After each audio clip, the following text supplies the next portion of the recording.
So you should see a bar appear at the top of your screen that says the meeting is now being recorded. This is the March 8th meeting of 2022 for the Northside Green Zone Task Force. And I'll now pass it to Miss Vanessa to kick us off. Good evening, everyone. My name is Vanessa, and I'm on the leadership team of the Northside Green Zone Task Force.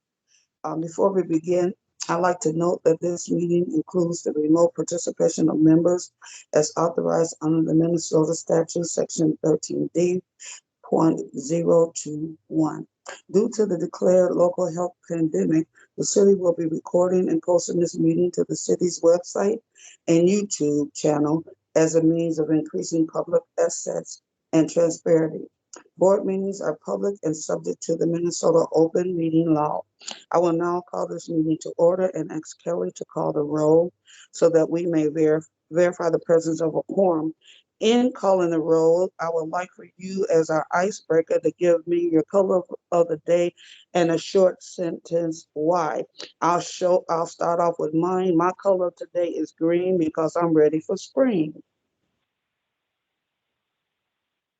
And you've got your mask to show it. Amen. Green files, sweater, green shoes. All right, let me go through roll here. Let's start with Akia. Yep, here. I think my color of the day will probably be yellow. Kind of hoping for sunnier days like this earlier last week, so hoping for spring as well. Thanks, Akia. Andrew? Yeah, present color for the day is purple. So it's got to be purple. Go Vikings.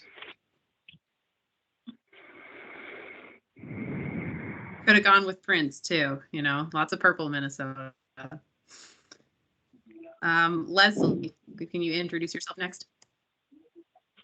Hi. Hello, everybody. I'm Leslie Jackson, co-chair of Green Zones. Present. My color is blue. My favorite color of all time is blue. So yes, blue. Welcome, everybody. Thanks, Leslie. Michelle? Hi, I am Michelle. I'm here on Dakota land in Northeast Minneapolis. And I'm sorry, I was reading the land acknowledgement. Are we doing our favorite colors? Yeah. Okay. Well, Purple. your color for the day, or kind of what's your color for today? Oh, okay. I guess my color for today is light blue. Thanks, Michelle. Anthony? Hi, everybody. I'm Anthony Taylor with the City of Minneapolis. I've actually got two colors today. One is burgundy because three of our men in our department, including me, showed up to work today in a burgundy colored sweater. So the jokes ran wild all day.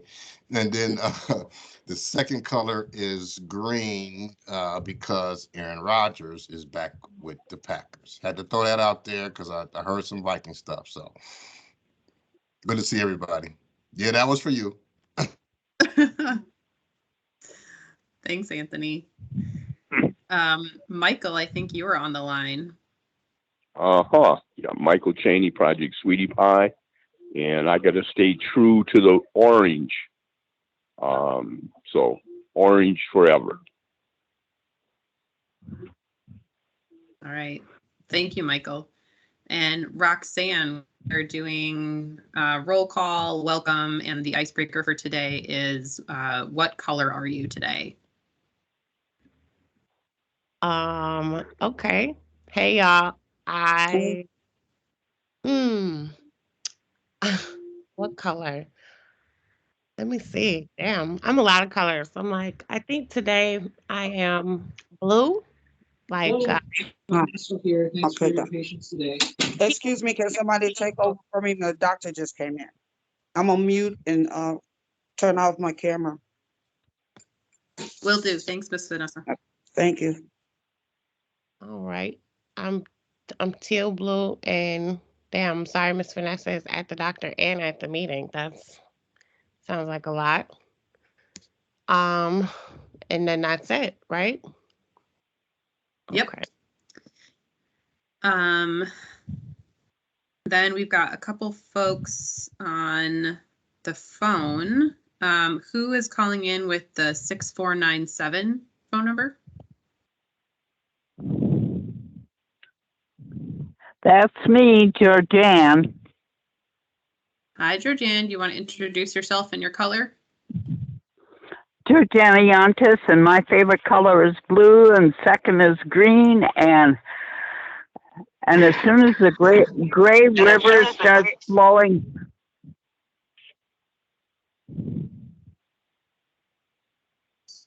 Hello? Yeah, go ahead. We can hear you. And as soon as the Gray River for the Mississippi River starts flowing and turns to a better color than it is today, that'll make me very happy. Thank you, Georgiana. Who is on the phone with the 85? Oh, well, we just lost that person. Okay, how about the 7615 number? Hi, everyone. This is Tashana Williams. I am a documenter with our Pillsbury United. And my favorite color for today, I would say, is fuchsia. Could be a little pink, could be a little red, but mix them together and it looks like fuchsia. So that's kind of what my day is. Beautiful. Thank you so much. Let's see. It looks like, did I see Julie now joined us? Julie, we're doing intros and roll call. If you want to say hi, you're present, and what color are you today? Good afternoon, everyone. Good evening. Julie Anderson. I'm wearing my bifocals, so I'm not seeing. I can't see him very good here. I work in the city coordinator's office. I am black today. Black, black, black. Thank you, Julie. Yolanda, welcome. We're doing roll call. Would you like to introduce yourself and your color for today? Sure. I'm Yolanda Adams Lee, little hoarse the last 3 weeks, but part of the Green Zones original committee, and I would say I'm yellow today. Thanks for being here, Yolanda. Did I miss any other Green Zone members? I'll get to guests next.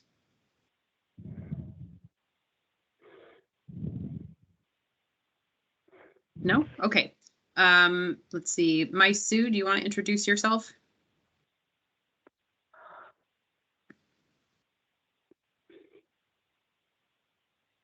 If you can hear me.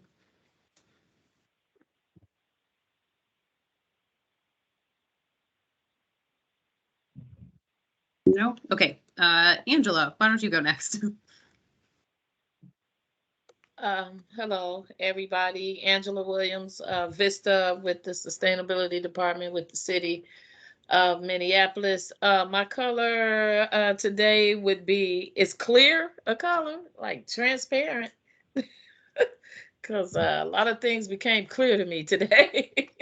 So that's my color, clear, if that's a color. See-through or whatever, transparent. Absolutely. Let's see, did I miss anyone who hasn't introduced themselves yet? Don't think so. So we did reach quorum. And then I will say that I'm Kelly Bowman. I'm staff with the Sustainability Office. My color today is probably like a light gray, a little bit of a haze. And so now I'll just step in for Vanessa since she's had to step out for her doctor's appointment. Next up is adopting the agenda and accepting the meeting notes from February's meeting. They were attached in the email I sent about a week and a half ago. I will also drop that into the chat here in just a moment for those who are on the call, at least the agenda for this meeting, which has a link to the meeting notes from last month. Does anyone want to make a motion to adopt the agenda and accept the meeting minutes from last month?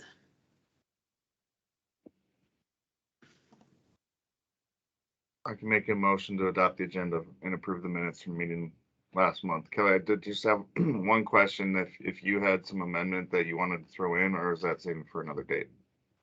I do. So I can do that now that there is a motion to adopt. So two things. One is, so again, this is just an amendment to the motion for adopting the agenda and accepting the meeting minutes. One, I'd like to add a moment of consideration for Anita Urbina Davis's family. I got some sad news from her today and wanted to share why she can't join us. And then we also developed a leadership evaluation form. It just take a couple minutes for folks, so we can add that into the agenda for folks to do while we're in the meeting today. So I guess I would make the motion then to amend the first motion with those edits to the agenda.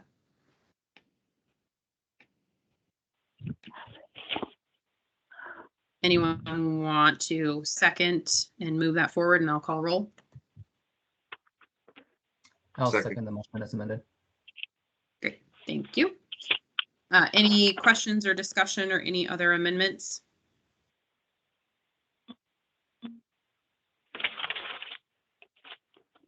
All right, not hearing any. I'll start from the end of the alphabet and go up. So Yolanda. Yes. Let's see here. Roxanne. Yes. Michelle. Yes. Leslie. Yes. Oh, looks like Vanessa is on as well. Yes. Thank you. Andrew. Yes. Akia. Yes. It looks like we may have lost Michael for the moment. Did I miss any of our voting members? Did you call my name? No, I didn't. Thank you, Georgiana. And we're voting on what? The agenda and the minutes. Yes. Wonderful. Thank you. So that motion carries. Before I hand it over to Angela for the land acknowledgement, I was just going to share the email that I received from Anita. So those of you who know her may know that she has a grandson who has been struggling with cancer over many years of his young life. They recently got a diagnosis that he has glioblastoma, stage 4 cancer on his cerebellum, part of his brain. And so he has been brought home for hospice, and him and his family are spending time with each other, unfortunately, during his last days. So Anita asked for any prayers and kind thoughts that we could send to their family for basically any... How old is he? He will be 13 on April 1st. Oh, boy. Yeah. Does anybody know Mary Jammin Mcguire? Yeah, she was coming to Green Zones for a while and working on Northern Meadows and Northeast. She passed too. Did she? Yeah, she passed on February 26th from lung cancer. Wow. I had not heard that. Kelly, There Well, will if be you, there will be there will be a ceremony for her in June okay. at the If you have, Mississippi River. okay, if you have that information, Georgiana, can you share that with everyone or send it to me and I'll send it out? Sure, there was an obit in Sunday's newspaper. Okay. Kelly, just tell her sending love for her baby. Yeah, if you got any miracles, send them their way. But I know she'll appreciate your thoughts and prayers. What's Anita's grandson's name? Do you know? Caleb. Caleb. Okay.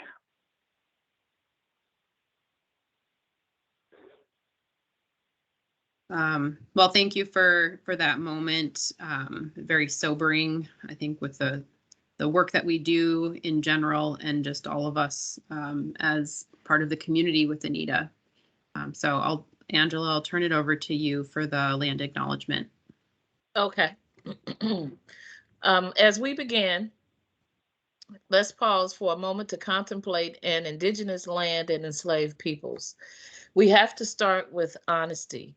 Land acknowledgement is a traditional custom dating back centuries for many Native communities and nations. For non-Indigenous communities, land acknowledgement is a powerful way of showing respect and honoring the Indigenous peoples of the land on which we work and live. The Indigenous Land and Enslaved Peoples Acknowledgement. We invite you to recognize the written histories of the United States, specifically Midwestern states, as fractured. Let us acknowledge then that we are currently on the land of the indigenous who continue to be systematically erased by policies and practices that remove their histories from this place. Let us honor the enslaved people who built the wealth and foundation of the United States. Let us recognize the histories of the United States as complicit with the racism of white supremacy. We recognize that these difficult histories persist in present-day racial realities and privileges within our environmental justice movement. We commit to dismantling racism in spaces of our work. We invite you to work beside us to create change. Adapted from James Madison University, Indigenous Land and Enslaved Peoples Acknowledgement.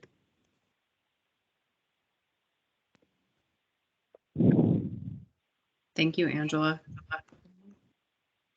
Yeah, Andrew, you're up. Yeah. And thank you, Angela, for reading that aloud. There's, you guys might have noticed we've done, I think, 3 different versions of the land acknowledgement. And today we wanted to basically standardize and go forward with one for all meetings going forward. So everyone should have seen the email come out with the 3 different texts of those land acknowledgements. And Kelly, I don't know if you can pull them up or if that's necessary for this conversation, but we did want to get feedback on the land acknowledgements and move forward with an official land acknowledgement for the green zones in future meetings. So if anyone has any strong opinions on which land acknowledgement we should proceed with, I'd open the floor to you right now. And I think at this time, Kelly, correct me if I'm wrong, we can move forward with either a motion or a vote to accept one of the 3 that we've been using. Did you want me to read all 3? I thought I saw options, so I just picked one. So. Yeah, no, that was perfect, Angela. Oh, okay. All right. Yeah, so the one Angela read was this this first one here. If you're seeing the screen, we have also used the land acknowledgement from the Community Environmental Advisory Commission, and that is the second one here. And then Jackie Taylor, who recently resigned from Northside Green Zone and was on the leadership team, had also shared a land acknowledgement, and the one that she shared is here as option 3.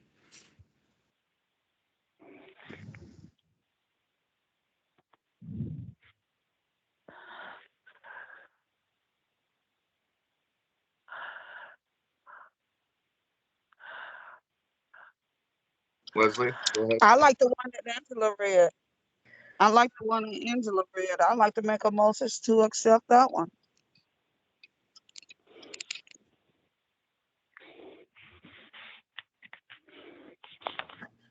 Well, I was going to say the same thing because it includes people of, Black American, African descent slaves, and recognize it. That's the one that I brought from the Midwest decarbonization, and that's the one that they use. So I brought that, and I thought that applies to us. So my vote's on that. Michelle, yeah, your So hand are up you there. seconding it? Because I put a motion on the floor. Are you seconding it, Leslie? Somebody got their hand up.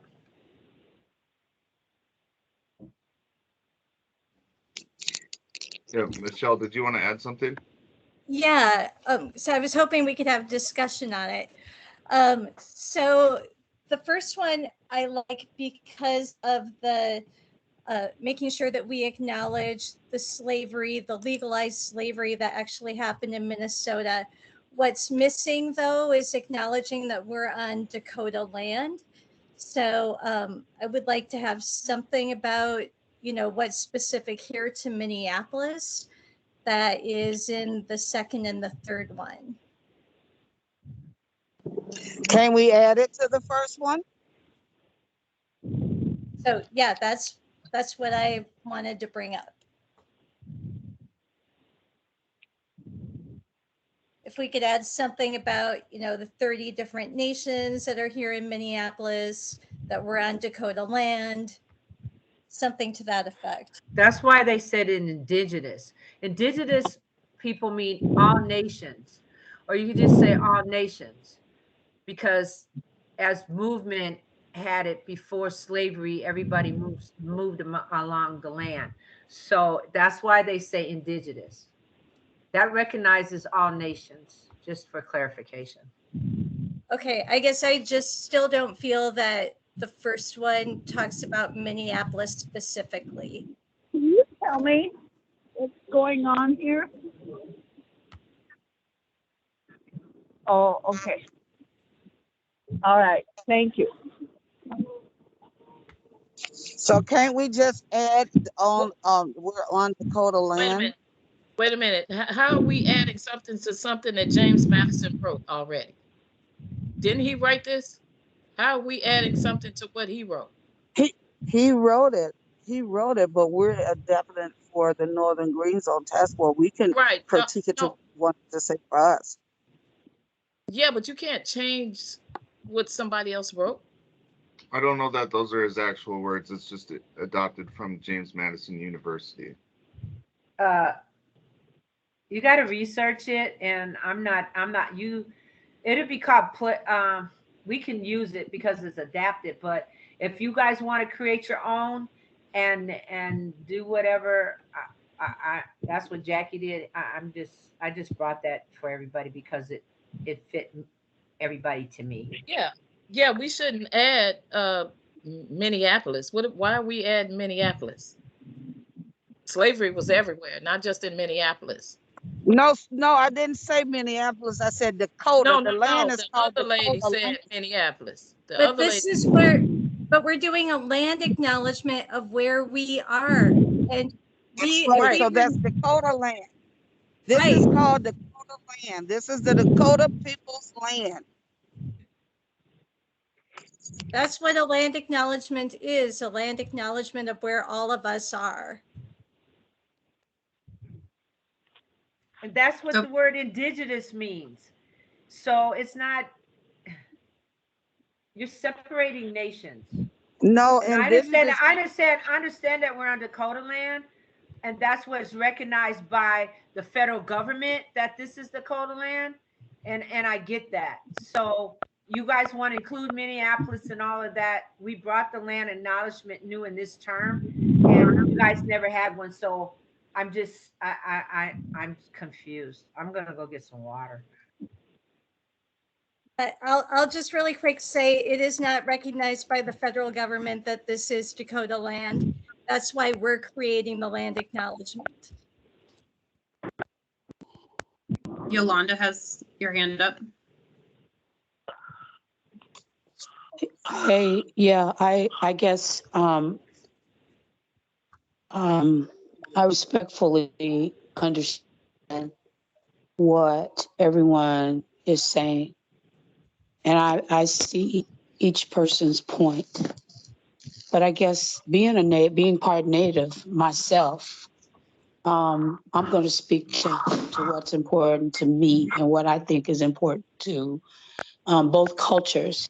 I agree that both cultures have experienced egregious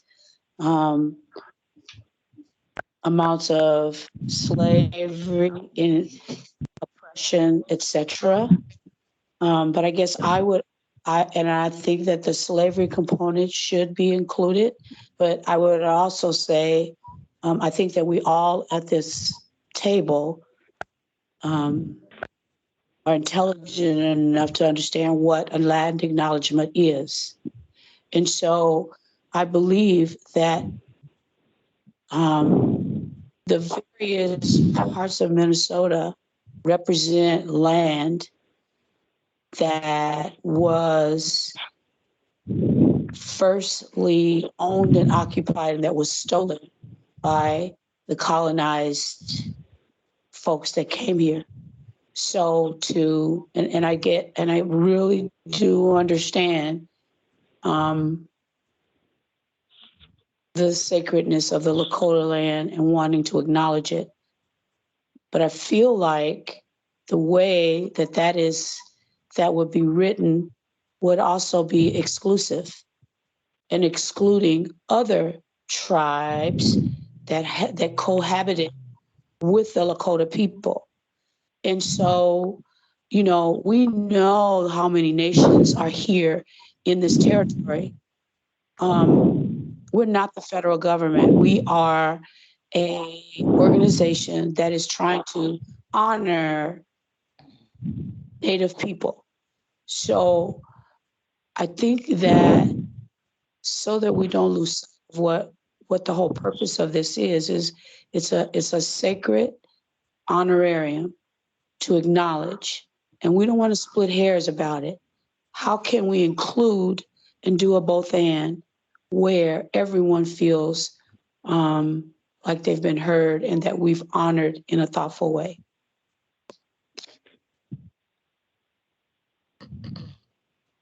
I can't see. Can I see a picture of Michelle? So I can answer that question.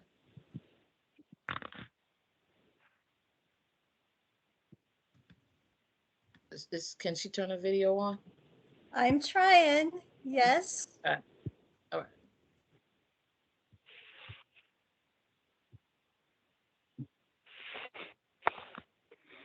Well, in any case, say this, I identify as Black Indigenous. I'm Native and Black, and my family been here for many years and lived amongst the Dakota people. My grandmother speaks Ojibwe, and I can understand it. So to me, including all nations is very important to everybody because, as Yolanda pointed out, it's exclusive. And when you recognize everybody, then that brings a wider perspective to what we're doing. So anyway, that's me, and I need more water. So if you want to add something, you can, where you got the highlighted yellow, you can say, are currently on the state of Minnesota land of the indigenous. If you just want to be specific, that's, we don't have to change the wording to anything else. If you just want to be state specific or land specific, you can say on the land of the state of Minnesota of the, I don't know. That's my best argument. Like I said, there are a couple things in the two that are down below that say those same things with the 30 plus nations that are here specifically in Minneapolis. And then she wrote, And I guess I'm just aren't even understand why legally you allowed. why you splitting I hairs don't, about it, Michelle. My I don't, question, I hold don't on a know. minute. Michelle, I'm trying to understand. I'm really trying to understand. What is it that, so, because if you're trying to point out one tribe, that's exclusive. That's not inclusive. And that's counterintuitive to the native beliefs. So I really, I get what you're trying to do, but then again, I don't. Because it seems like you're trying to split hairs and make it about one tribe. And that in and of itself is not honoring Native people. Right. I will tell you that the second one was written with the Native American specialist at the city because I wrote it with her. Oh. So I would not Okay. say, I was very much trying to make sure it was honoring.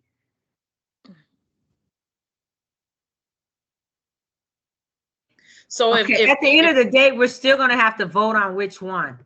And because time's ticking and we've been not completing our whole agenda and we're spending a lot of time on this. So maybe we could come back to this and people can think about it.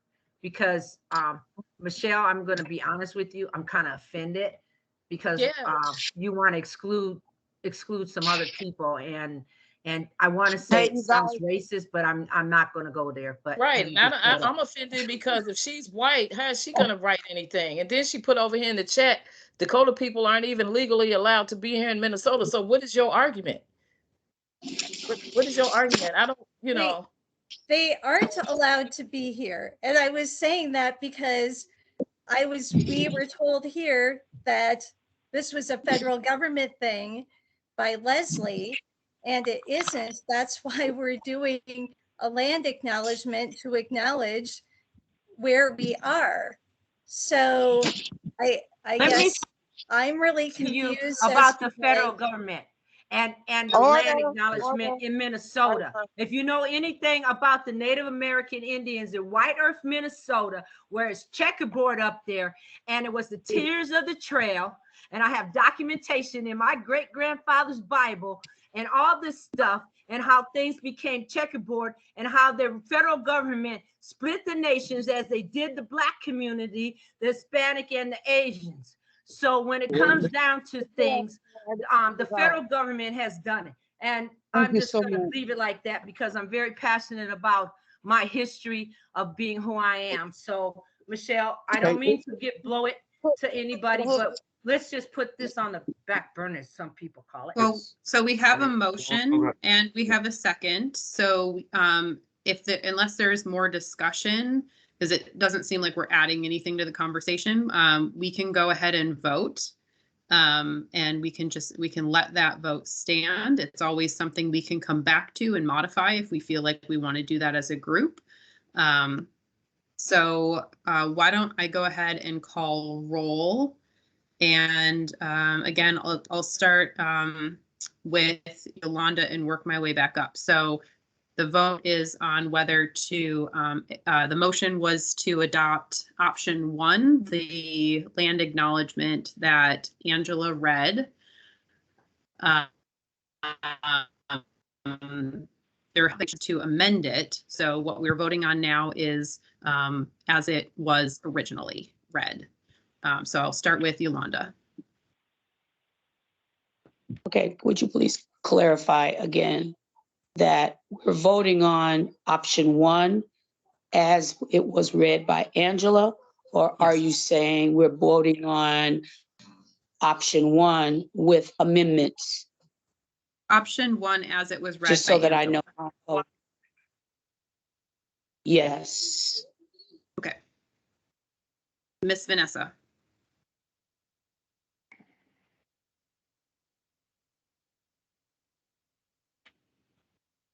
Maybe occupied. Roxanne.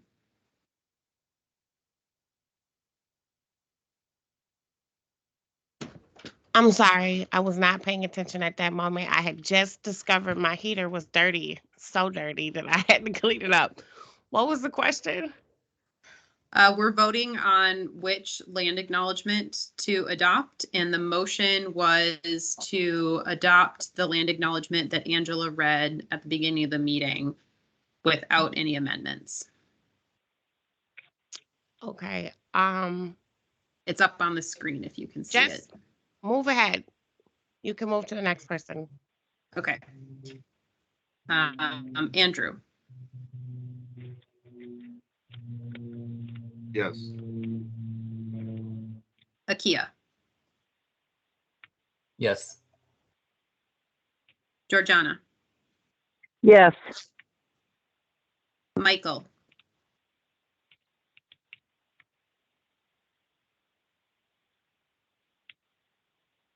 Michael. Michael Chain. We'll come back to him. Leslie. Yes. Michelle.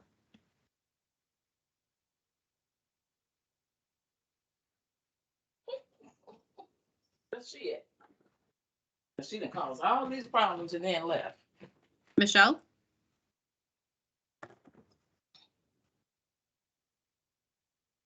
Okay, so we'll consider that an abstention, or we don't, no vote. Did I miss any voting members? Oh, there you are, Vanessa. Yes. Any other voting members that I did not call on?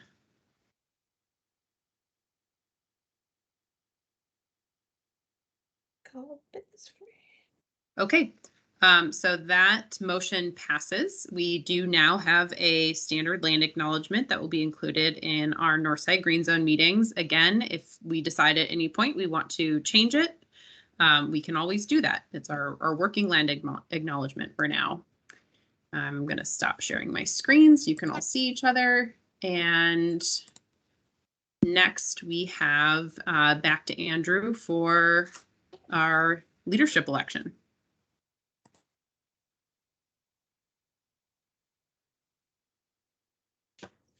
Yeah. So as you guys, as Kelly had mentioned, we are going to go with an election for the 4 leadership positions. There is one opening right now, and then everyone's up for re-election as well. With Jackie resigning, leaves an opening, which kind of brought us to conversation on how to proceed. So, Kelly, I don't know some of the details here that are just within our email as far as how many are nominated or how the official proceedings should go forward. But we're going to ask for nominations on the floor, and then offer each nominee the opportunity to share a sentence or two about why they want to serve.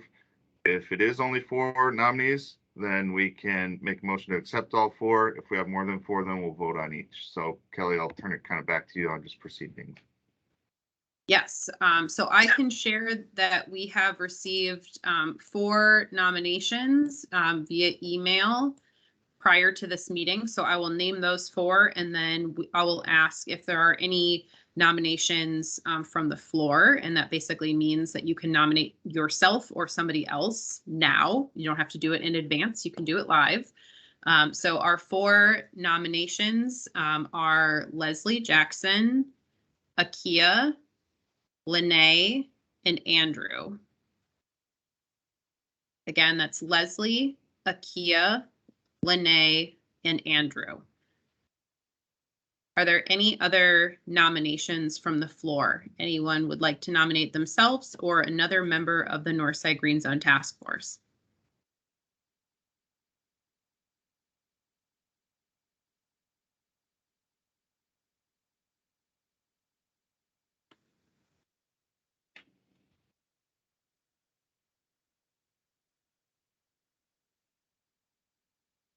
Last call. Any other nominations from the floor?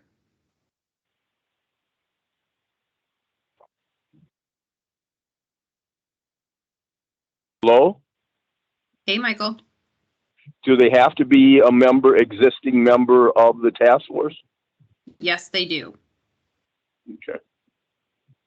But with Well, I Jackie think we, resigning, we do have a vacancy that will be open for applications this spring. So if you know of somebody who is interested in applying to join the task force, I will have links to send out within the next month for how to do that. sure. Well, I'm really interested in bringing some young people from the neighborhood on board.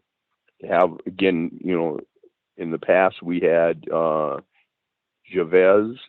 I think that we should have a young person from the community as a member of the Green Zone or in a leadership position so that we can be mentoring them at the same time. I see a lot of nodding heads, and I see Anthony typed in agree in the chat. A lot of consensus on that point. All right, well, if not hearing any other nominations, I do want to note that each nominee can accept or decline their nomination, as well as take a few moments to share if they want to. Again, this is entirely voluntary. They want to share a couple words about why they would like to serve as a leadership team member. So let's see, let's start with Leslie. Leslie, would you like to accept your nomination and say a couple words? Well, yeah, I would like to be nominated, and I'm really glad to be a part of this group, and I'm trying to work very hard to advance this in a independent direction. And I just thank everybody for being patient with me rallying on different things. And I'm learning, but thank you very, very much. And yell at me or put something in the chat for me just to slow down. But I appreciate this opportunity to be a part of this group. It's amazing. And I really mean it. And to me, you guys are superheroes, and I brag about you. So thank you. Keep up the good work.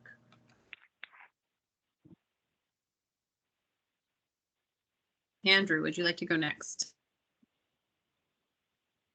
Yeah, accept and wanted to hear some of Leslie's just thanks and gratitude. I appreciate being a part of this, and going forward, continue to working on affecting things in the community. So getting those funds out to the different groups like we did last year, finding ways to do that in the year ahead, and then getting together in person. I'm really looking forward to the Green Zone Summit. So those are opportunities I'm looking forward to as well. Thank you, everybody. Thank you, Andrew. Akia, totally putting you on the spot. Are you willing to accept the nomination to be on the leadership team? Can you hear me now? Yes. Yeah. Yes, Kelly. I think thanks for the nomination. And earlier to Michael's point about having a younger person help with the leadership board, I think that I don't know if I would be considered young, graduated from Henry in 2016, but definitely would be honored to join the team and help out, do more of the background work. I definitely am still learning a lot. I know everyone on this board right here has done a lot of work with the community, and I will be glad to contribute in the ways that I can. Fantastic. I will note that Lene is not able to join us tonight. She did email me in advance and say that she wouldn't be able to make it. I did let her know that she was nominated for the leadership team. I have not heard back whether she has accepted that nomination. I do think we can go ahead and include her in a vote. And if she does feel the need to decline, we can come back to that at a future meeting and hold an election for a special seat. So would anyone like to make a motion to move forward the slate of 4 nominees for the Northside Green Zone leadership team?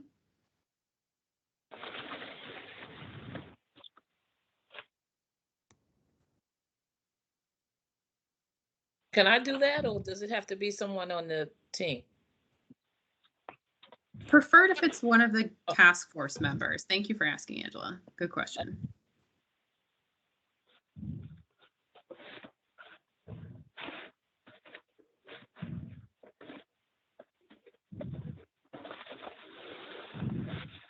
Don't be shy, folks.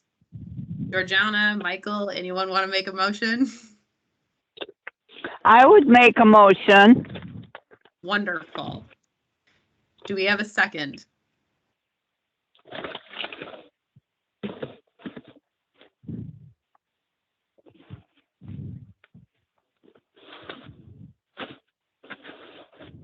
Even if you're on the ballot, you're welcome to make a second. Oh. Second, let's move on. Any discussion?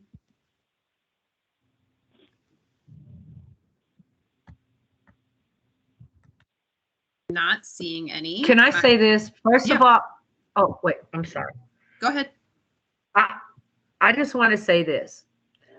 I want to apologize for my outburst, and I know we're in a voting stage, but I just kind of, I'm just sorry. I'm very sorry. And I let my feelings and my emotions take over instead of facts and dealing with things from what I know about what it is. But anyway, I just want to apologize. And it was very uncalled for and very unprofessional, and I'm sorry.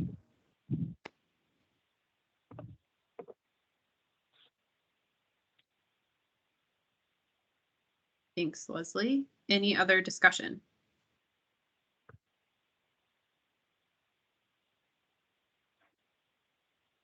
Seeing none, I will go ahead and call the roll. Again, this is a vote to approve the slate of 4 Northside Green Zone Task Force members for the leadership team for the remainder of this year. That includes Leslie, Andrew, Akia, and Lene. We'll start with Yolanda.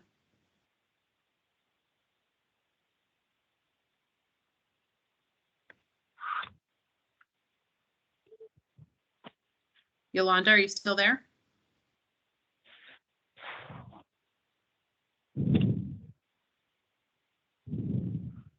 We'll come back. Vanessa. Yes. Michelle. Yes. Leslie. Yes. Andrew. Yes. Akia. Yes. Michael.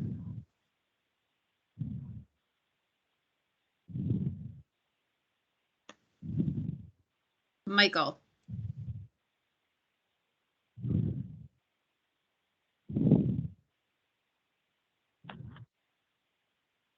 Georgiana. Yes. Did I get all the voting members?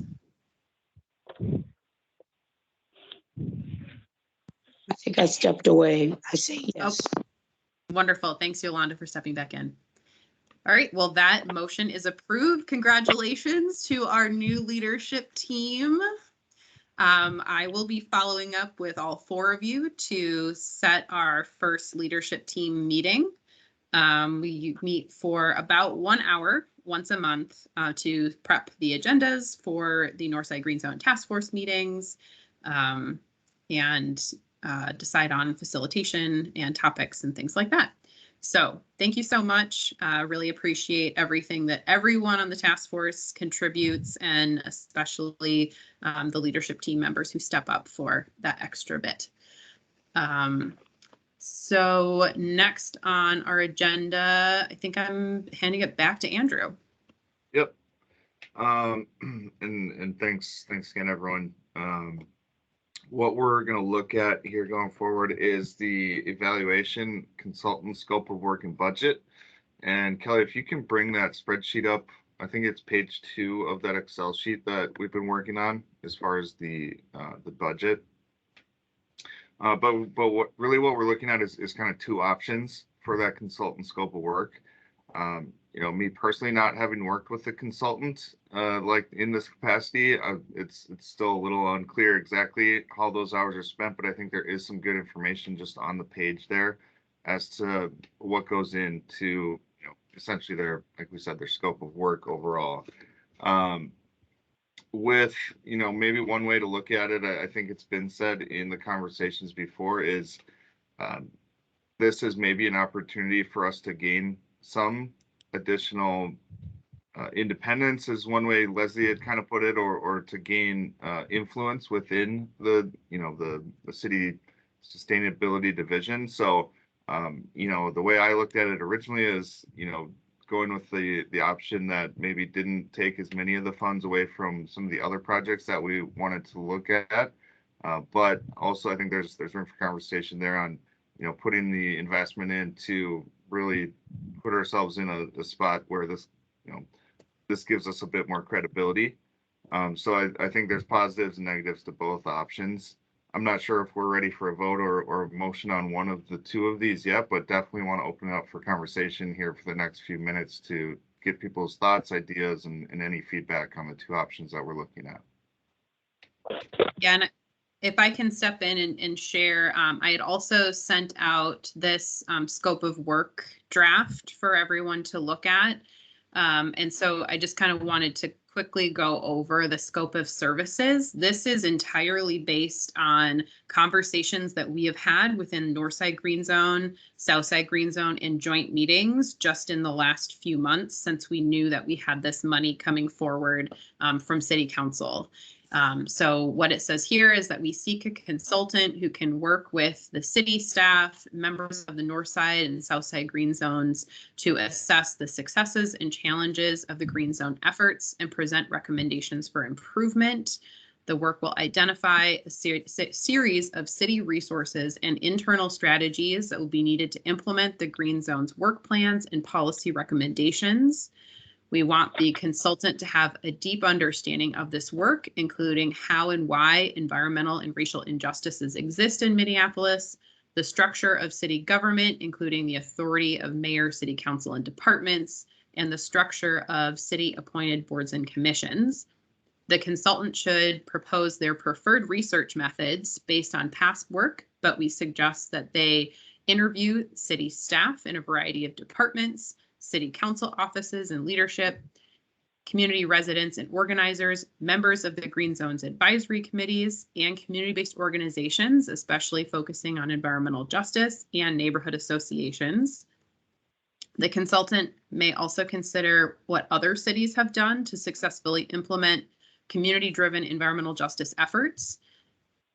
And then in the proposal, the applicant should highlight their experience with conducting interviews, doing qualitative and quantitative research, doing organizational leadership analysis, and power mapping. And we want the consultant to provide a written report as well as a presentation.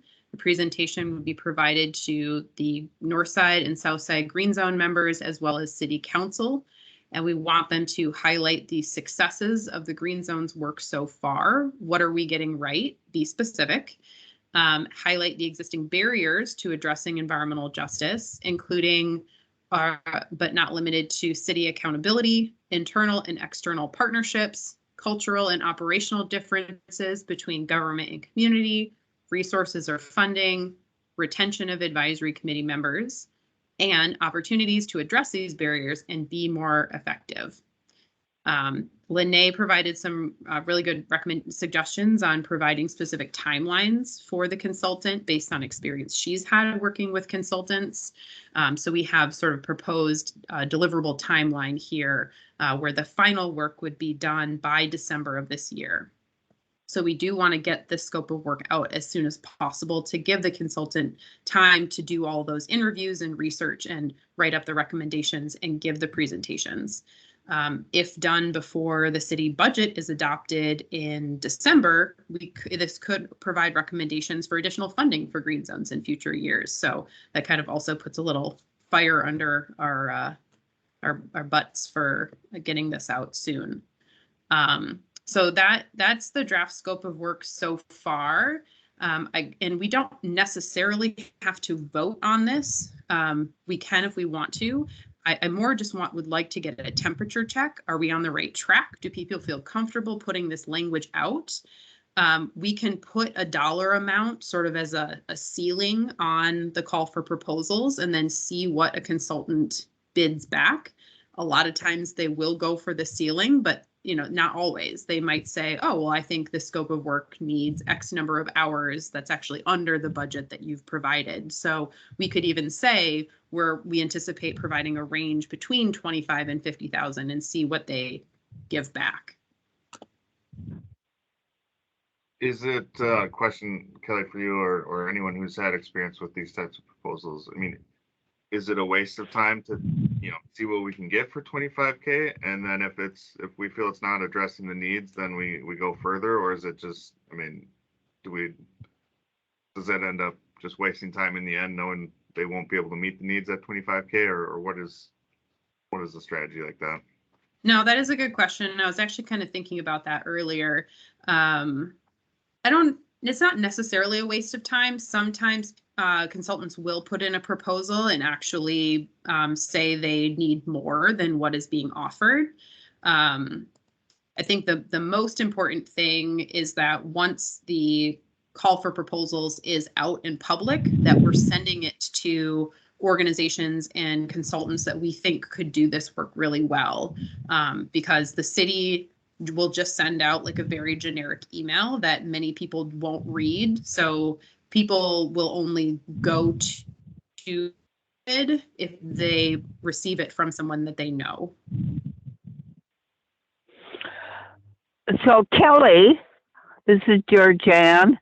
Where will this go out, the request for proposals? It'll be posted through the city's e-procurement portal. And then there'll be essentially a link that I can share out with all of you that you can send to people. They will have to, anyone who wants to look at this and apply for it will have to sign up to be a bidder with the city of Minneapolis. And then there will be preference for smaller local companies within the city, which is called the city's target market program. So someone doesn't have to currently be a target market person, but they would have to sign up to be target market. So it's like not like major consulting firms that work internationally. We're trying to focus resources on businesses that do work here locally and tend to be sort of mid-size or smaller.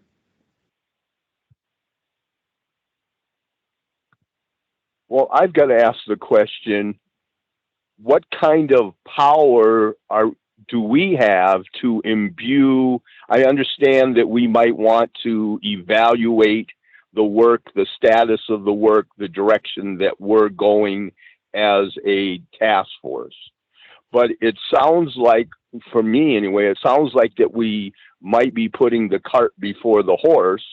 Have we had any conversations, with city council or with the mayor or the mayor's office or even Kim Havey in terms of what kind of, even if we were to hire a consultant, there's no guarantee that the work, the protocols, the policy changes that we want to or feel or that they feel are warranted, there's really no mechanism to hold the city accountable.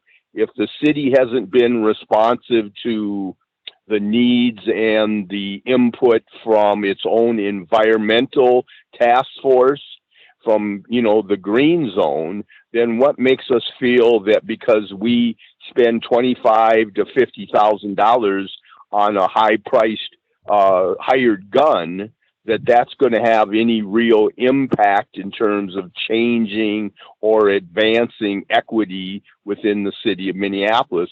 So I'm rather reluctant for us in almost arbitrarily putting forth an agenda that hasn't been discussed with political leadership vis-a-vis city council members, president of the city council, or something to see if this effort, this initiative is needed, is wanted, would be honored.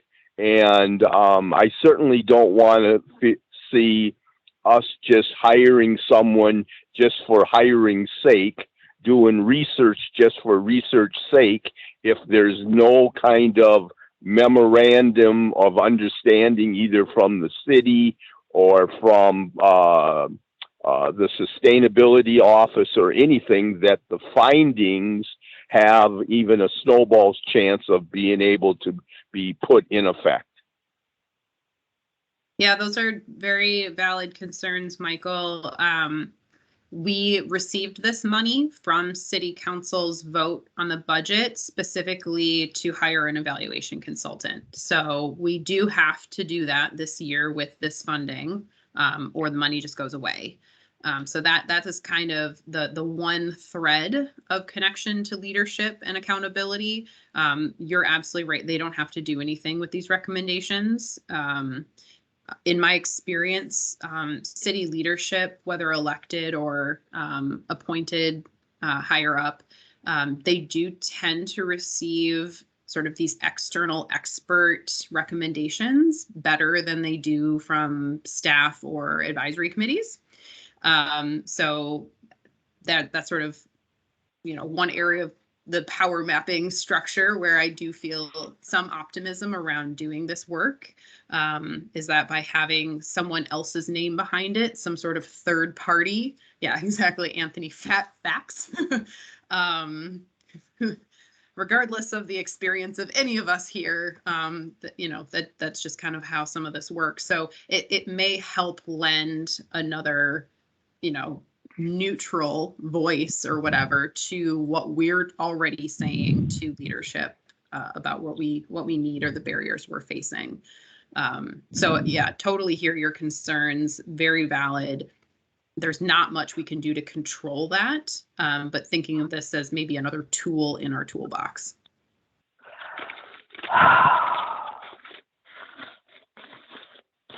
I'd rather spend $30,000, $25,000, $50,000 to have some kind of environmental czar who might be tasked with raising funds for the Green Zone Task Force, stipends for the community folks who are involved in the leadership and the ongoing sustainability of this task force, and certainly would like to have that be one of the tasks that we charge this person with, in terms of where are people who are engaged from citizen engagement, citizen leadership.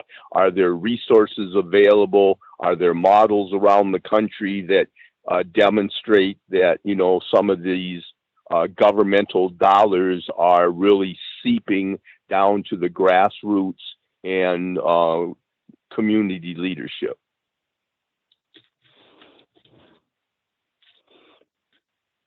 I'm taking notes on what you're saying.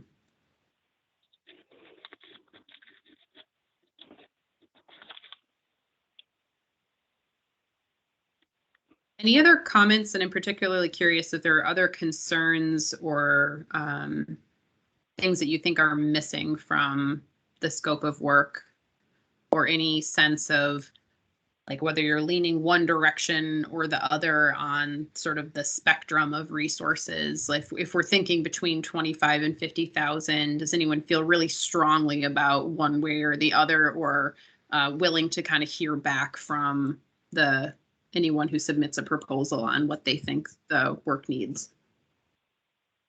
I feel like I'm at risk of talking too much about this, but I think with Michael's statements there, I lean towards the 25 to start, and that does leave us a good chunk of funds to address additional projects or some of the things even Michael brought up right there. So I'll start it off and just say that's kind of where I'm leaning towards personally. Kelly, I think we should lean toward 30,000. It just a little bit more. That still gives us another 20,000 to work with. Thanks, Georgiana.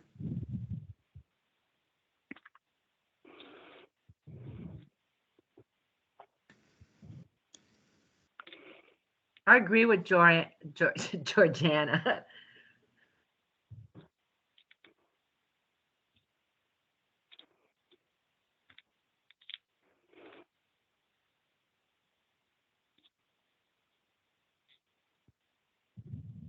Any other thoughts? I'm curious, like Anthony or Julie, in your experiences of working with consultants, does this seem like a reasonable scope and dollar amount? Do you think we're off the chart somewhere? I would need to look at the scope a little bit more. I do agree that 30,000 is probably a little bit more realistic. I don't know what the time frame is, like how long do we anticipate? Because I think that's also a way to look at things is how many, like if you talk about 30,000, for example, you're probably looking at realistically 4 to 6 months worth of work. Just kind of figuring out what's a reasonable amount to pay someone depending on the amount of hours they're spending. I don't know, to Michael's point, I don't know how much flexibility was given by the council in terms of reallocating that funding. So Kelly, you'd have I haven't seen like the specific rule or the specific budget item, line item. If you have that, that'd be helpful.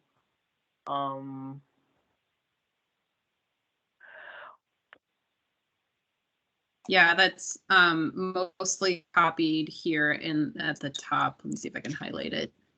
Yep, and just to add, Kelly, like the vetting process has to be really good, right? So being able to get the specifics on what we want, so just to add, because I agree with what Julie and everybody else said, but how do we vet that, and then how do we get exactly what we wanted, and who can like deliver that, I think is important. So I'll just add that. And would the Green Zone Task Force be the reviewer of the applicants and the ultimate decision maker, which applicant is selected, or is it somebody from City Hall, or who is that is that part of our role? Also a good question. So I think we can be sort of flexible on that. I mean, basically, boards and commissions can't technically make decisions, but the way that the Green Zones operates is very different than a lot of boards and commissions. Because to the extent that I am able, try to support the work that comes directly from this group. So if there are folks here who are interested in being part of that review team, and wanting to review proposals and be part of the selection process, then yeah, I think not necessarily the more the merrier, because it can make the process take a lot longer, but like definitely the more perspective, it would be very helpful in whether we're getting someone, to Anthony's point, who can be Kelly, I would Mm-hmm. Kelly, I would like to review those proposals that come in. Okay. I mean, and then, but then to be, completely transparent, ultimately it is city staff that is signing the contract. It is a contract with the city for that scope of work. So we would have to make sure that whoever is providing the work, can cross the T's, dot the I's. They're like financially competent, have a good track record. We check references, things like that, to make sure that we would get the work done. Yeah, like all that, right? That's yeah, super and I think important. it'd be important for this group to recommend to put it out there to your people, to people who, I mean, there many people on this call are work in nonprofit or government and have familiarity with evaluators, specifically evaluators of color, who are familiar with the communities that we're talking about. So I think that some recommendations and urging of those individuals to apply for it would be warranted big time.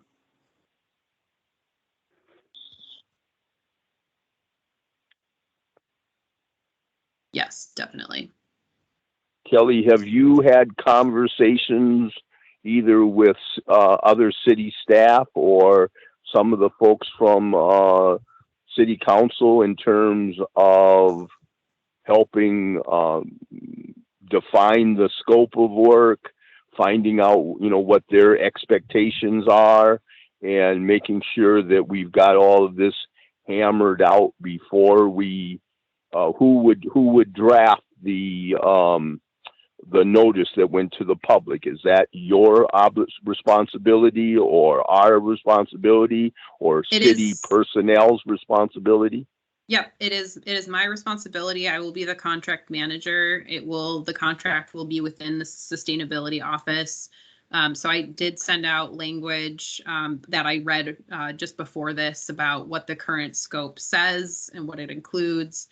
In terms of the city council leadership who put forward this recommendation for funding, it was council members Gordon and Cano. Neither of them are on the council anymore, so you can't really go back to them and say, was this the intent that you had? What we have to go with is the language that they provided in the budget amendment, which is that we hire a consultant to work with staff and Green Zone members to assess the success and challenges of the Green Zone's efforts and present recommendations for improvement. So as long as we're within those bounds, I feel like we are being true to the intent of what was proposed, and can kind of add all the details and things to it from there.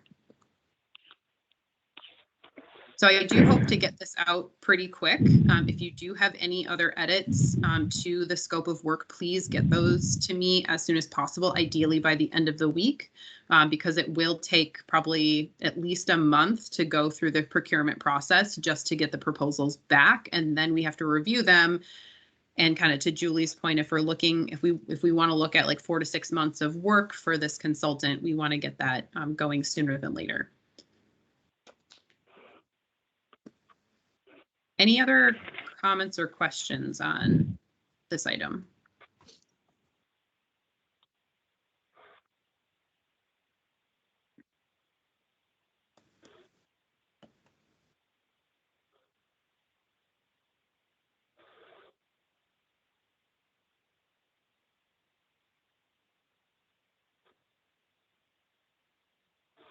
I think right. I think we're good on that, and it does lead us kind of right into that next bullet point as far as the overall 2022 Green Zone funding. We did in the last meeting, I think we touched on it right as we were wrapping up. We did go over the results of the stipends, so the meeting stipends for Green Zone members, and that helps us solidify a little bit of the budget going forward. Kelly, if you want to get back to that first page of the spreadsheet where we have a few different budget scenarios laid out there. I think this is just kind of more time for review for us, but I believe we're somewhere between, oh, correct. You must have an updated one from me. I was going to say, I think we're between B and C, but it looks like you made some edits that allow this to be more accurate right now. Yeah, so this has, for those who can see this screen, it has the stipends listed as $30,000. And then depending on how much the consultant comes in at, there's kind of two different scenarios, either like the 25,000 range or the 50,000 range. So we can create a scenario C here where it's $30,000 for stipends, $30,000 for consultant. Then we would have a remaining 40,000 to distribute amongst the other activities we have going on this year, whether that's the summit, billboards and other media, and then anything extra we could add into the community projects funds, which we have $50,000 separate set aside for those for this year.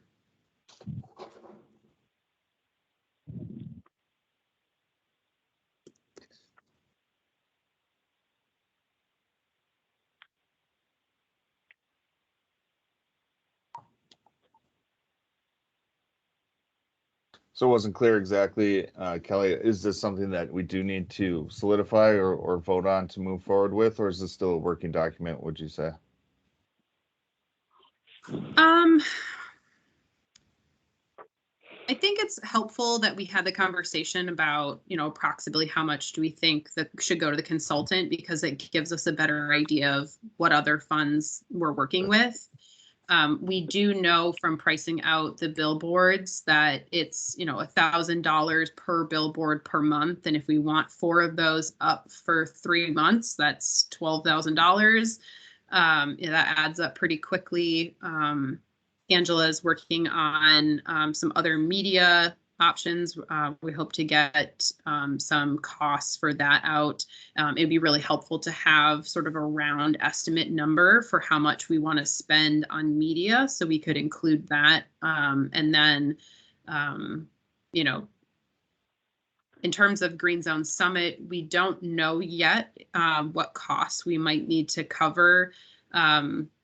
Angela, I don't know if you have any updates from meeting last week with the community connection staff, or Anthony, if you have anything to share, if we've been asked to cover any food or other like logistical costs yet. Cheyenne did mention that maybe we could, that they have some media space that we might be able to share with them. As far as, yeah, and then I don't know if you want me to talk about what me and Bjorn talked about as far as the RFP and everything, maybe not. But yeah, that's what we talked about. So she mentioned that maybe we could share some of the advertising with them. So at the meeting that Anthony was at, I don't know what else Anthony can chime in. Yeah, and I can add, there won't be a cost for food. So NCR will pay for food. Like right now, we are at the initial stage of planning. It was just really good for Angela and Kelly and Leslie to be a part of seeing a facility. So I think as we left last week, it was just, what the Green Zone Summit to look like, and plan out what that looks like. So what I will tell folks is there's plenty of space. So space is not an issue. It's just the plan, and Angela did send like an agenda of that day. So really, as we, continue to collaborate, really it's up to the Green Zone Summit and the people that are planning to be able to build out what that day looks like. So food won't be an option, but really, as we left last week, is just how do you want to build that summit? So, and we actually toured again today, just the NCR staff again, but we're in initial stages of planning, but yeah, just to put that out there, space is not an option. Food is not a cost. So. Yeah, actually, I sent 3 proposed agendas. Yeah, so yeah, I have that, and yeah, Bjorn said we may not need an RFP if we can use the P card for purchasing. He did mention that. So, and Okay. there is money on it, and yeah, and he said if we needed something, as long as it didn't go over a certain amount, a dollar amount, we could just use a P card. So yeah, and what else? Yeah, I guess that's it for me right now. Okay. Yeah. And then I did see an email. Leslie had been talking with some other folks around this media piece, and it sounds like there's an organization that's going to sponsor the coloring book. So that's really exciting. That's not a cost that we'll have to cover. Leslie, I don't know if you saw that email, if you want to share anything about that. That's the Sierra Club. And so for the coloring books, it would be for the contestants that didn't win the billboard. And the name of it, we would name, well, my ideal name would be Minneapolis Green Zone, Northside Green Zone Environmental Coloring Book, or something like that. Minneapolis, Northside Coloring Book. And all the contestants would submit 2 drawings, one colored and one not, because in that way it's easier to have to put in a coloring book. And Angela said she had some more ideas about that. So we do have $1,000 for the coloring book and Yeah, for materials. Yeah, the I'll idea send for that me. email to you. Oh, okay. I'll Okay. send Yeah. you that email too, so you can be in that. Oh, okay. The only ideas I had is what I saw what they had at the library, where they had, these that they were giving away during Black History Month, and just had some, just information and some drawings and everything in it. Yeah, I don't know if you can. I mean, maybe I could scan it and email it to people, but they had that one, and then they had, this one. I thought this one was decent, with all these different people and, bell hooks, and they could color the people in, and I thought that would be great to just have one with a bunch of environmentalists to see if they can identify Well, that's a who great they are idea. in the community. So yeah, this is what I got from the library. They have something like this, Audre Lorde, maybe some information, and you can write some other things. So yeah, when you said, and then I saw this at the library, I thought I didn't know how you wanted to do it, but this is what I saw. That's a great idea too. Yeah. We can chop it up about that. Okay. Thank you. Oh, you're welcome. And I did see an email earlier today. I think Mr. Cheney had forwarded it about someone who wanted to. Darn it, I have to go back and look at the email. I think he CC'd you too, Kelly, on it. It was about a panel discussion. I have to. Is he still here, Mr. Cheney? I am. Yeah. Do you remember who that was? Yeah, I've had a number of conversations. I think Environmental Initiative is interested in potentially doing some kind of breakout group. I've talked with Nazir Khan, who is working on creating an environmental justice hub, and so he is going to be conferring with his colleagues to see if they would like to stage something around their vision of what they'd like to see. I think there's any number of agencies that are within the food, farm, global climate justice, global social justice.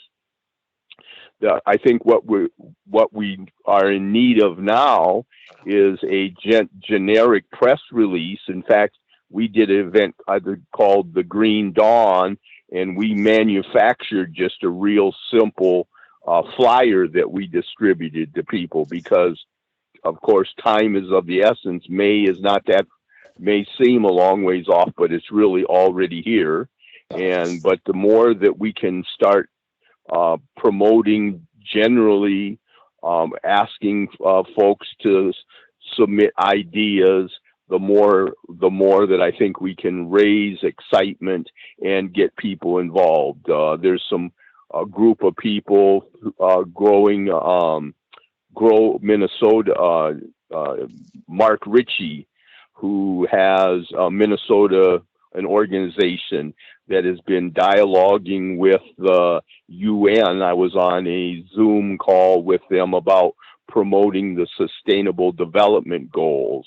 And so I've emailed and tried to reach out to them to see if, number one, they want to be part of the parade of environmental organizations. I think that there's an opportunity for us to solicit money to do special projects like, that we might be talking about. So, I'm really approaching it from presenters, collaborators, underwriters, and looking at it not just as a one and done, but really can this become kind of a standard bearer for the city of Minneapolis, for the Green Zone Task Force, that we're not just doing all the work, but we're helping coordinate and facilitate, and we're inviting other folks who are in the realm of environmental justice, environmental sustainability, zero waste, zero carbon, then can we employ those people to for them to bring their own personnel, their own resources, so that we can make this bigger and better this year and in years to follow.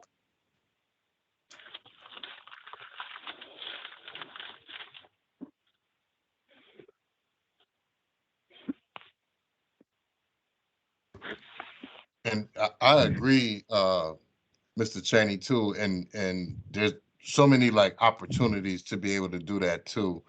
And even in that exhibit hall or in any of those breakout rooms, this is a really good opportunity to develop and build something long term. So just want to say I agree with you. Yeah. Yeah, I really see it as an environmental expo on one level, where simply anybody and everybody that's in the environmental game, you know, whether or not that, you know, I refer to it as food, water, soil, waste, energy. That if we can get people who are mobilized and energized around those different intersections, number one, it's important that we know as the green zone who's on first and who's on second, that we create some kind of registry that we're applying resources. Otherwise, you know, we just continue to be like Keystone cops who are running around with like chickens with our heads cut off. And I think that it's warranted that we really spend some time, spend some money, that if it's important enough to gather, then it's important enough to invest in the sustained growth of this whole movement.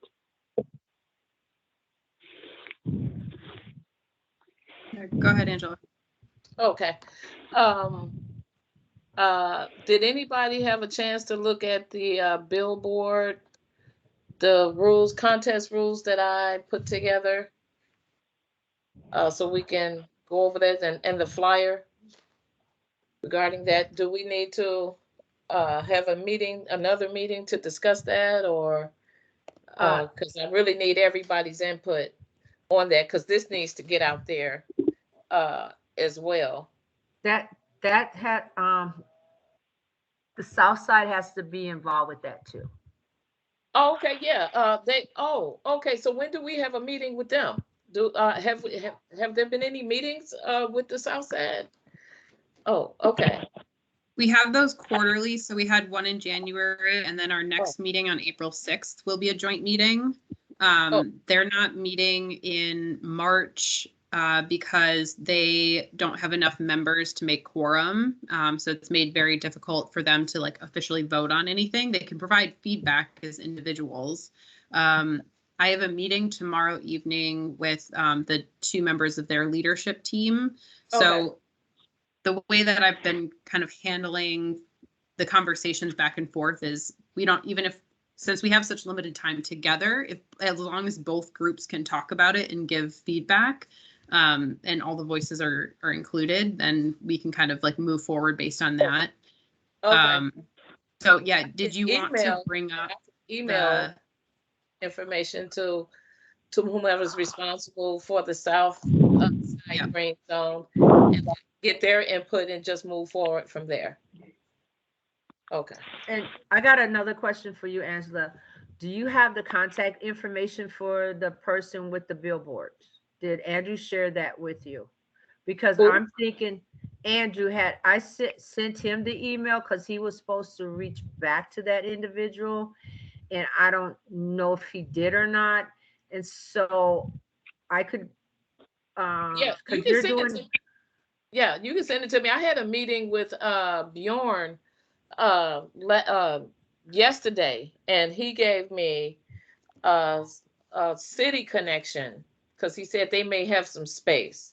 So, but if you have another one, or if Andrew has it, he can forward it to me. Someone can forward that to me as well, to jump on that as soon as possible. Yeah, I can send you that. And I think so that's kind of two different approaches, right? Is utilizing the city and their resources versus us just going out and doing it through private. Well, yeah. Well, the thing is with the private, I had put in a proposal and then billboards were mine for the proposal I put in. So that's where that is. So we have the city, if we can use the city and the private, then we're doing great as far as getting the only thing that I need to kind of get is what the winner will receive. What is the theme? When should submissions be received by? I know I put it on the timeline that I had given. Oh, that was for something else. Yeah, so that's, I would need that information from everyone. When our submission, when it's going out, and when, I guess the information will go out as soon as I can get feedback from the other team. Can you and I meet tomorrow sometime, Angela, if you got time, and send me an email and I can respond. I mean, you can hook up and talk about that. So then that way we don't. Thank you. All right. Can I make a suggestion that we reach out to some corporate entities to see if they would, like, as individual corporations, might be willing to underwrite these given billboards? I'm really advocating for public-private partnerships that, government in tandem with corporate leadership, civic leadership.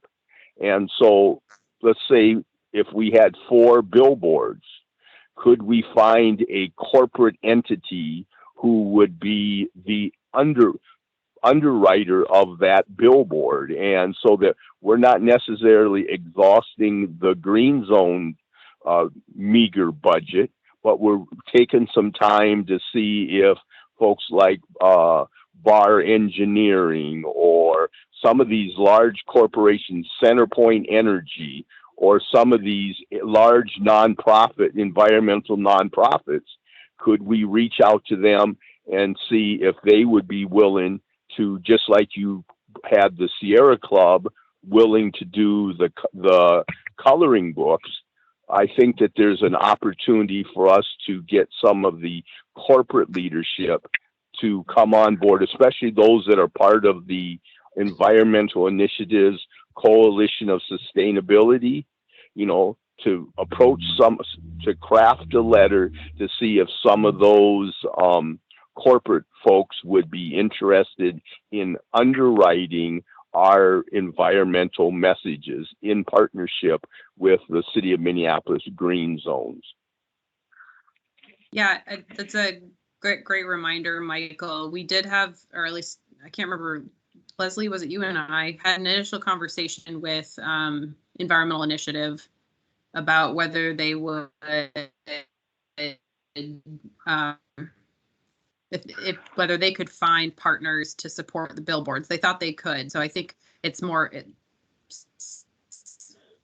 breaking up, Kelly, kind of getting back together with that the billboard design competition flyer ready. We can share that with them and say, here's more concretely what we're doing. Once we get the designs back, do you have some corporate sponsors who'd be willing to get these up on billboards and pay for that? I think we can kind of do that in parallel. As we're doing the competition, we can seek the corporations to sponsor those designs getting put on the billboards.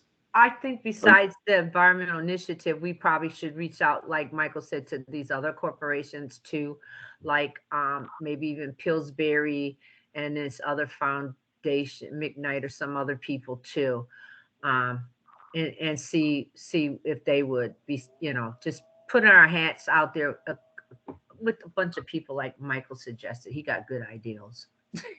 Yeah. And then, one thing I'll also say is, I think putting a little bit of even of our own money, if we have to, towards some of this media this year, will raise general awareness of the green zones, so that I think in the future, more foundations, more corporations will know about the work and want to be part of it. So even if we have to use some of our green zone funds this year, I do think it'll be an investment in getting more resources and more attention down the line. But certainly we should look for additional options. Angela, did you have anything else you wanted to share on either the billboards or media or Green Zone Summit updates? only this list that of corporate sponsors or whatever. Is there a form letter that is already being used, or do we have to create one?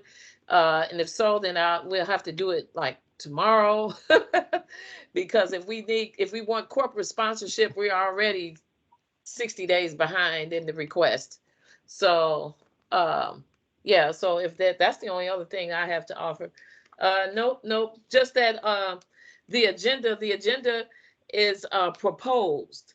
It's not anything solid or whatever. It's just, I was just trying to put something together to give some ideas about how we can use the room. I'm not really sure how much time we're going to be doing each one of the workshops or whatever. I'm not really sure. I just wanted to cover from 10 a.m. to 3 p.m. So we can, I'll resend them out to everyone again. And if there are other people that you will, I'm going to put descriptions as well. Like I said, this is just a proposed thing. So I'm going to put descriptions. I'm going to make it more formal.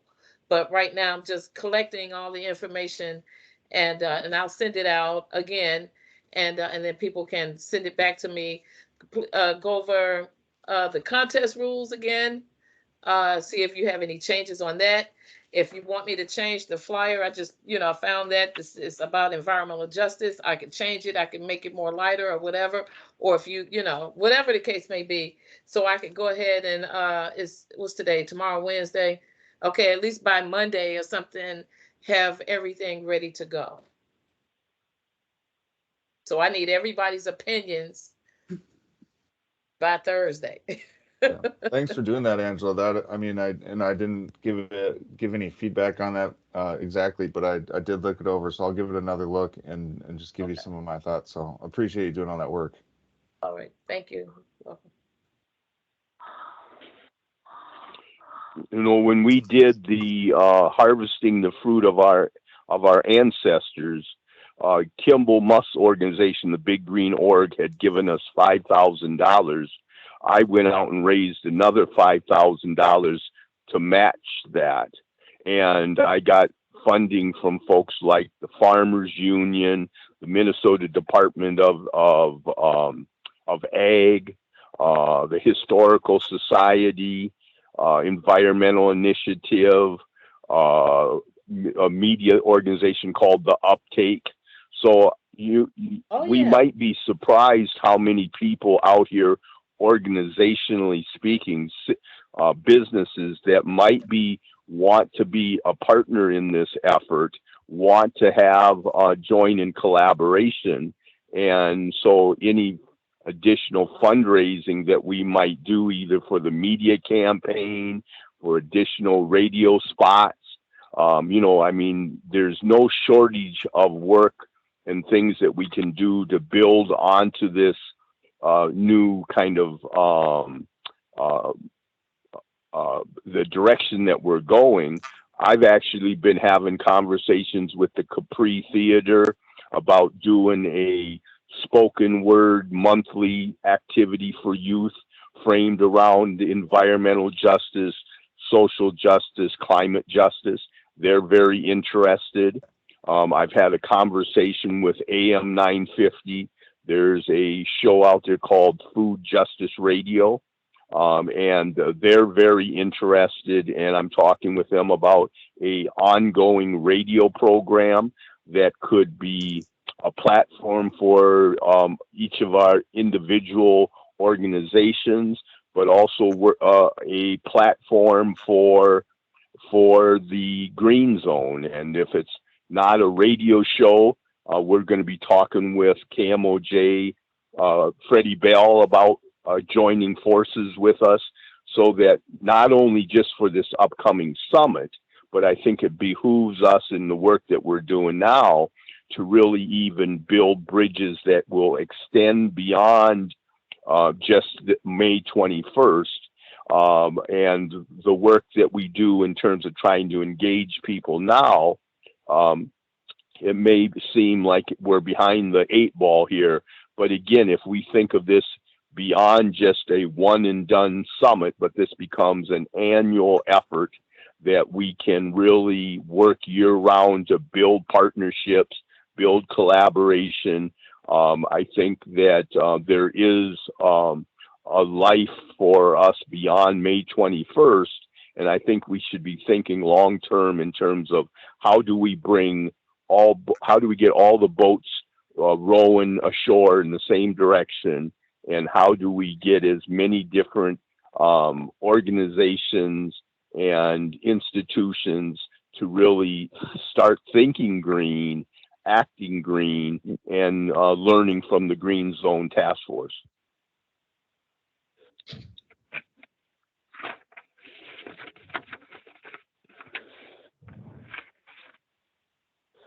Okay, well, are you finished, Angela?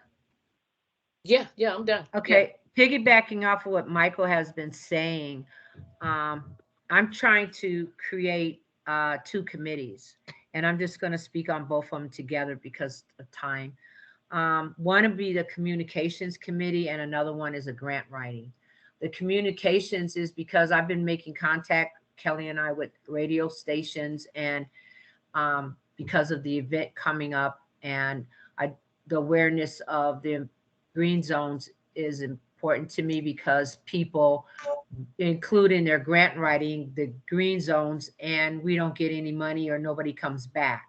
So to get the money fairly distributed to us, I think that we should have a committee and we write our own grants when the money's available, have it in our pot, and people like Michael, Yolanda, Roxanne, Michelle, anybody wants to apply, even any other entities outside our group itself, but any other organizations that want to apply for grants and funding, that we could be able to be a part of that funding and give that or stipends to different youth workers or anything to create our own entity, be our own zones, and to detach. I thinking being detached from the EJCC or EJCCs because their name is attached to us, and be the Minneapolis Northside Green Zone and stand on our own, so we get invited to the table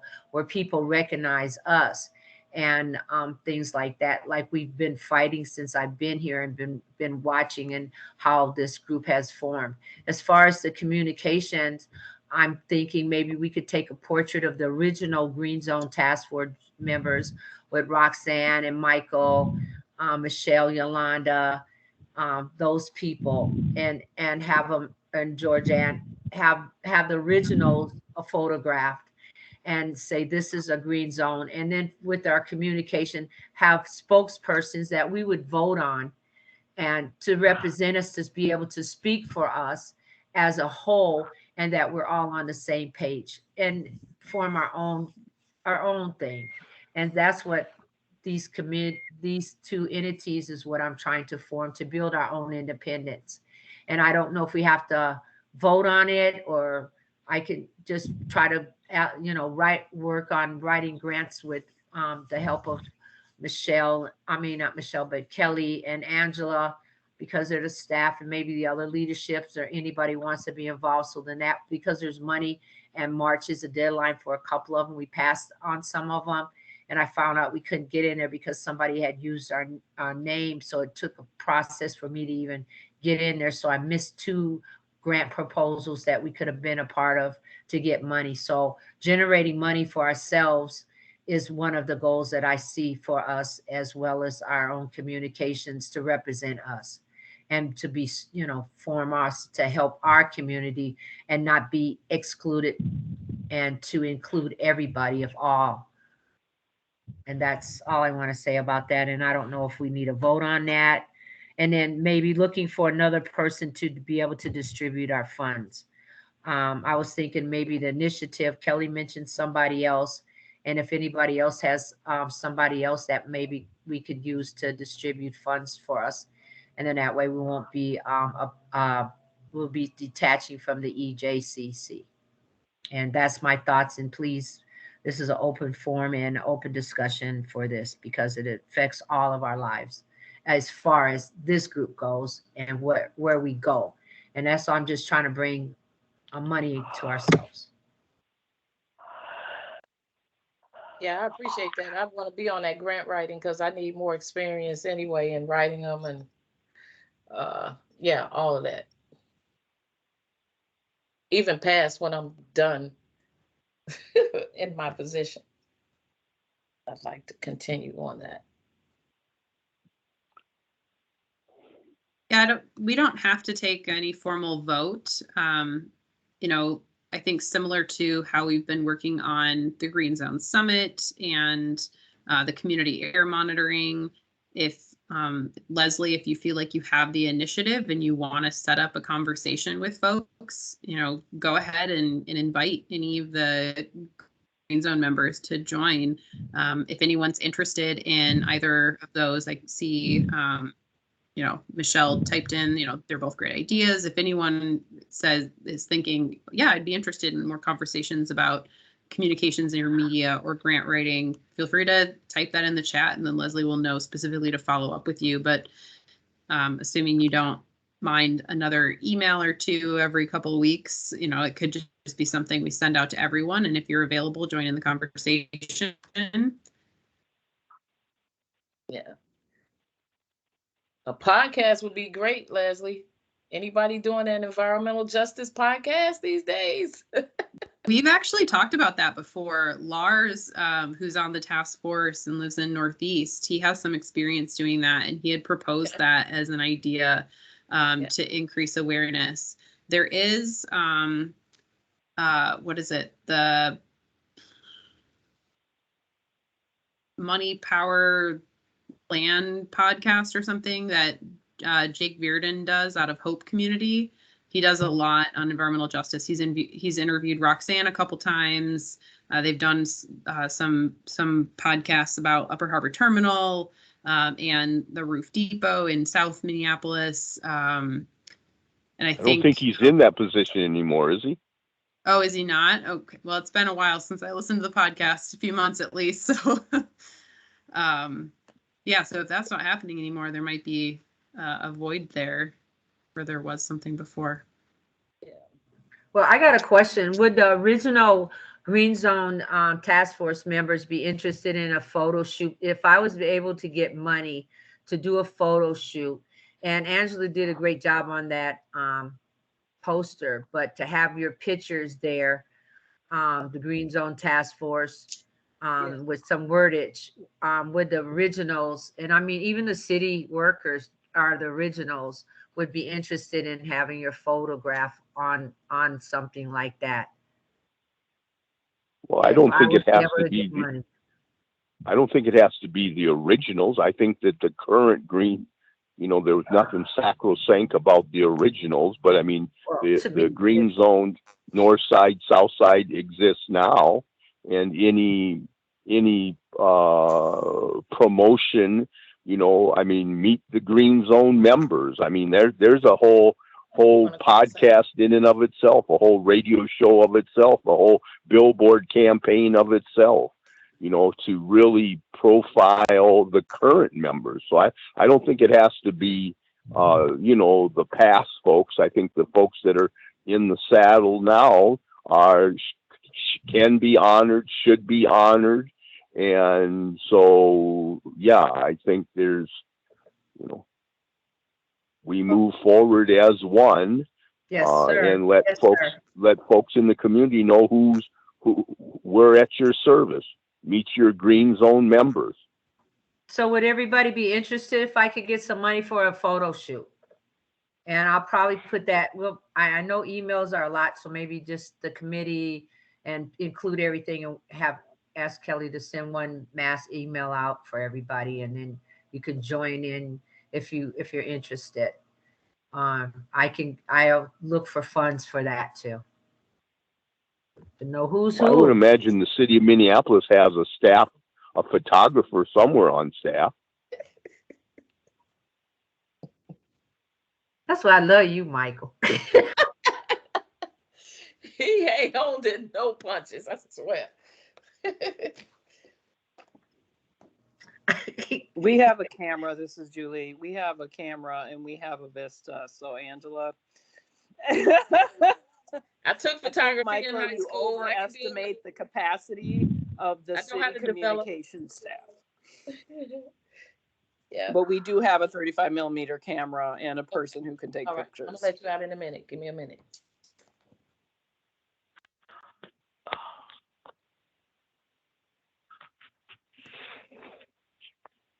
Well, I love that. So it sounds like there'll be some follow-up. Look for an email of getting your portrait taken. Yeah. Yeah, and a follow-up from me too regarding all this other stuff to get everybody's input.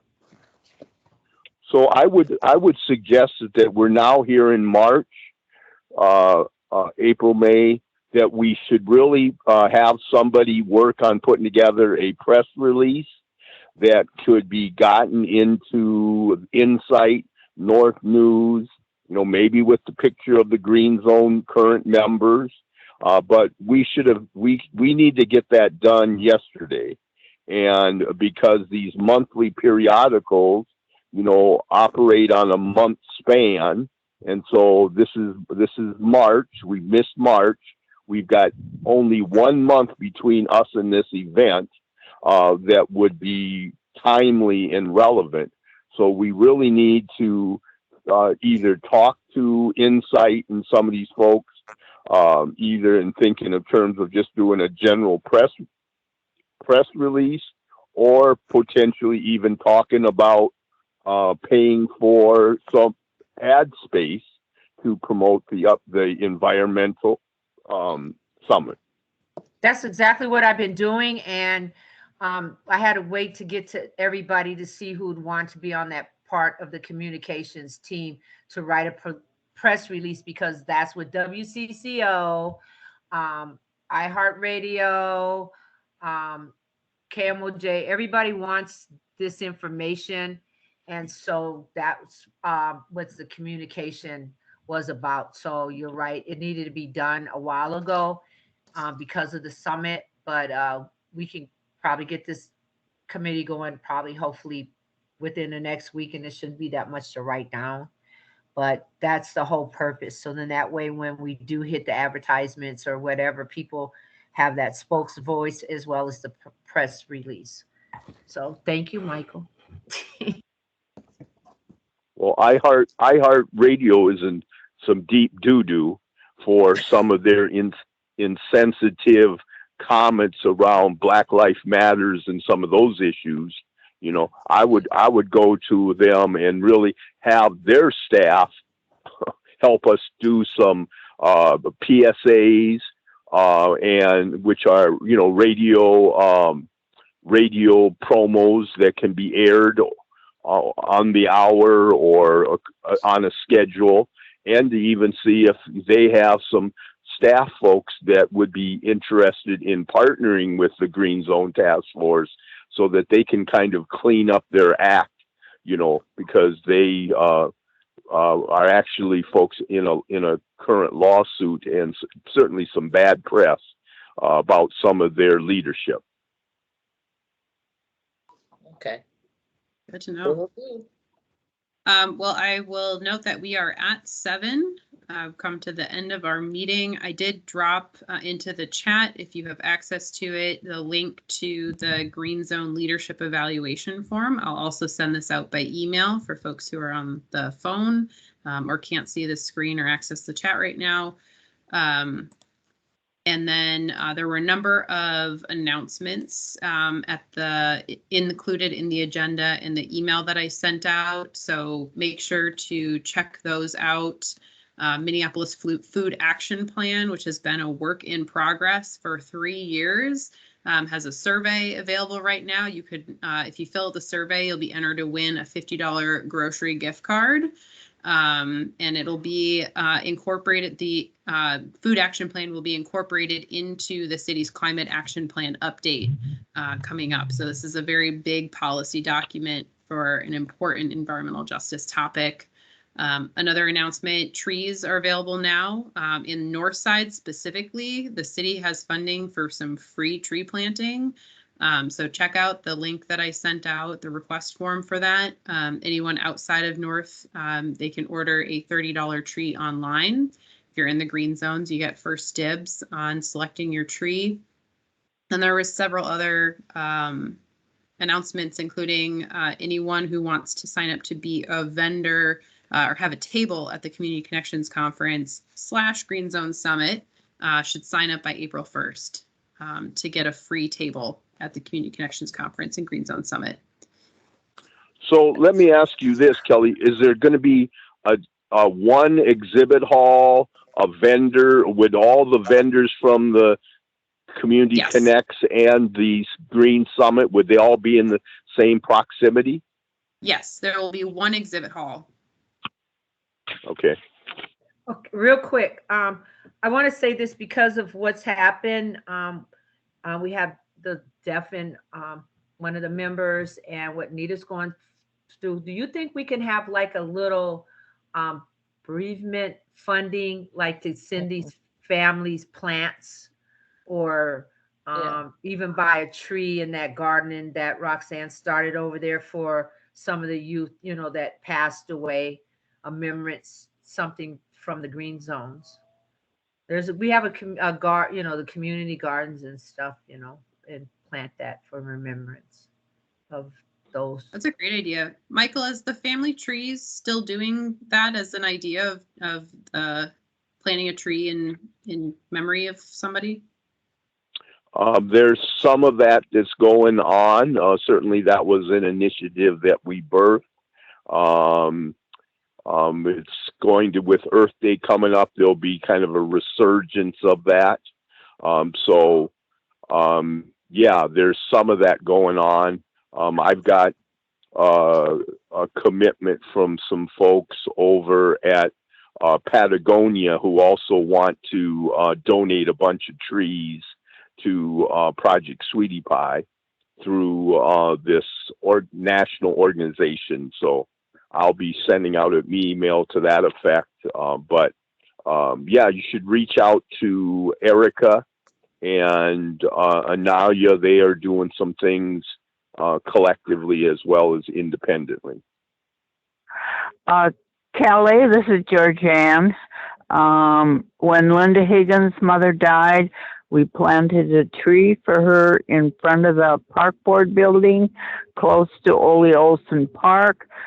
Perhaps we could put something in Ole Olson Park with the Parks Board permission, of course. Okay, thanks for that, Georgiana. Angela, did you have something? Mm-mm. Oh, okay. I thought you were like. I was, but it's okay. Okay. All right. Great ideas. Let's follow up on that. So I can follow up with Erica and Nalia and Georgiana. If you can send me the contact information for Olson Park, that'd be great. All right. Thank you, everyone. You know, Earth Day is on the way, so maybe the Green Zone, we ought to be talking about what that might look like, what that might mean for us as an agency, as an institution.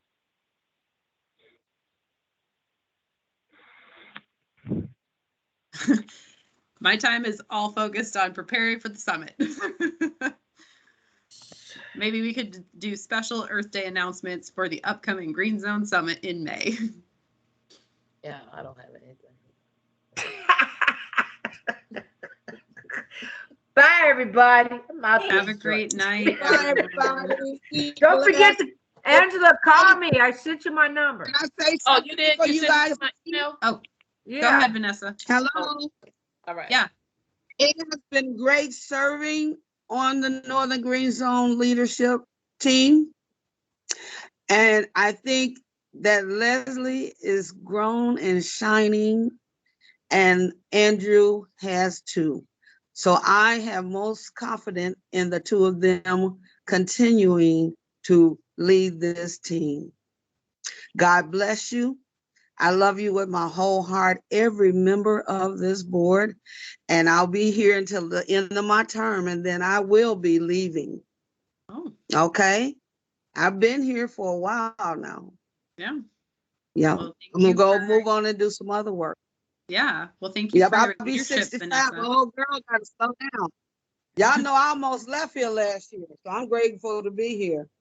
But I'm gonna slow down and enjoy life too. I'm 65. I'm tired. I love you guys. I Thank see you you. at the Thanks, meeting. Vanessa. All right. Yep. Okay, bye-bye. Thank you. Take care.